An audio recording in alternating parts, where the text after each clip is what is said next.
महाराष्ट्राच्या राजकारणाच्या आणि राजकीय संस्कृतीला काळिमा फासण्याचं काम सर्वात प्रथम कोणी केलं असेल तर ते संजय राऊत आणि उबाटा सेना आणि मग उद्धवजींनी केलं। पहिलं तर मतं आमच्या बरोबर घ्यायची आणि सत्ता दुसऱ्या बरोबर स्थापन करायची असा राजकीय व्याभिचार उबाटा सेनेने केला।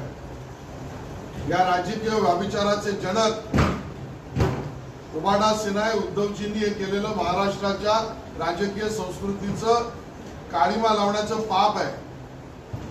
नंबर 2, अश्लील भाषेचा उपयोग, शिव्यांचा उपयोग, मर्यादा सोडून बोलणं, पातळी सोडून बोलणं, या सगळ्याचे जनकच संजय राऊत आहेत। आणि म्हणून महाराष्ट्राच्या संस्कृतीला एका अर्थाने काळिमाच नाही तर डांबर लावण्याचं काम आणि वक्तव्य हे संजय राऊतांचं कर्तृत्व आहे।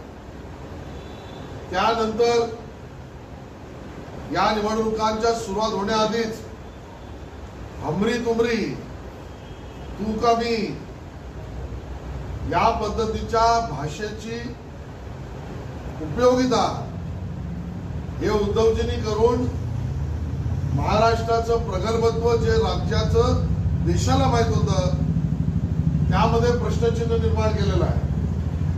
आणि म्हणून जेव्हापासून उबाटा सेना आणि उद्धवजी आणि संजय राऊत यांनी हे सगळे धंदे सुरू केले तेव्हापासून महाराष्ट्रातली जनता त्रस्त आहे। त्याचा चौथा प्रयोग आपण बघितला तो म्हणजे सुपाऱ्या या राज ठाकरे यांच्या दौऱ्यावर अशा पद्धतीचा विरोध। आणि ते मी परवा बोललोच होतो की राज ठाकरे जोपर्यंत शांत आहेत त्यांना मी ओळखतो, त्यांचा स्वभावही मी ओळखतो, तोपर्यंत ठीक आहे, अन्यथा उद्धवजींच्या पक्षाची पळताभुई होईल। आणि तेच झालंय। उबाटा सेनेची फाटली ठाण्यातल्या केलेल्या आंदोलनानंतर आणि ठाण्यातल्या केलेल्या मनसैनिकांच्या शेण हल्ल्यानंतर उबाटा सेनेची फाटली हे त्या ठिकाणचं चित्र सरळ सरळ समोर दिसतं। सर, हिंदी में जानना चाहेंगे आज